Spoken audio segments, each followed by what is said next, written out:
Jeff's Jolly Japan journey. Jeff was having a wonderful night. There was nothing like a good slaughtering of a full family to relax him after a whole day of not murdering anyone. The only thing between those outside and total darkness was the street lamps, obscured by the light fog that had descended on them some hours ago. Such weather might have put a damper on other tourists' plans, but for Jeff it was ideal. With that never-subsiding grin of his, the teen slipped out through the window to his latest victim's residence. As he squatted beneath its exit, his eyes searched the area around him. Nobody was here. At least, if he couldn't see anyone in the fog, nobody could see him either. Perfect. He slunk away from the scene of the crime, head turned backwards as he admired his handiwork some more. It didn't matter that he couldn't see it anymore because he knew what had happened there, what that gorgeous scene was like. It apparently did matter that he couldn't see in front of himself. His stealthy escape was so rudely interrupted by someone occupying the space he was attempting to travel through. With a grunt, he took a step back. God, who did this jerk think they were, getting in his way like this? He ought to kill him just for that. The hand gripping his still bloody knife was already tightening, the muscles in his arm tensing in preparation to raise it.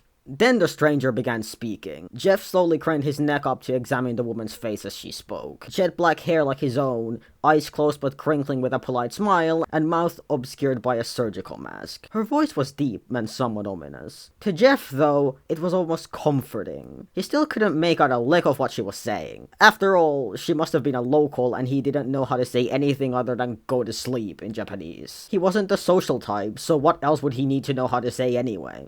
Huh? He replied, head tilting to the side. His super-duper evil killer instincts were kicking in even harder, but for some reason he could no longer move. Tch. The woman's grey-blue eyes opened just a sliver, though they were both focused on a corner of her vision rather than on Jeff himself. Tourists, she grumbled to herself. Then, that forced smile found itself all the way up in her eyes again, hands folded behind her back as she faced the boy and asked, "Am I pretty?" Jeff almost felt like saying no, just out of frustration, but there was something about this woman. Something that gave him a strange, pleasant feeling. Something that made him reply earnestly with, "Yeah, you are." Her eyes were once more fully closed, probably because she was just that annoyed by Jeff being a tourist, but she squeezed them closer even harder in response to this. "Oh, really?" she asked, one hand flying to one of the straps on her mask. The mask fell to the side, revealing a mouth cut from ear to ear just like Jeff's, while she worked on getting the other strap off her ear. How about now? Jeff was in awe, eyes and mouth as wide as they could go, so basically how they always were anyway, his breath unsteady from the amazement of what he'd just witnessed. "Yes," he began with a reverent voice. "You're beautiful." Why couldn't he have a mother like this lady? His own one sucked so hard he had to kill her.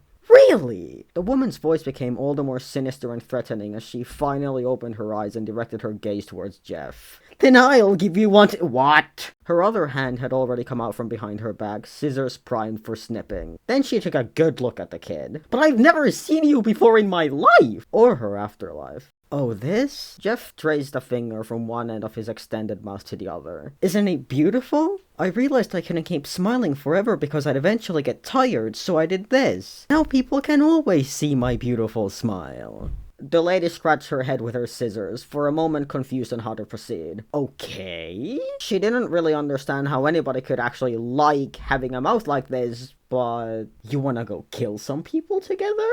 "Oh, do I?" Jeff's eyes were sparkling.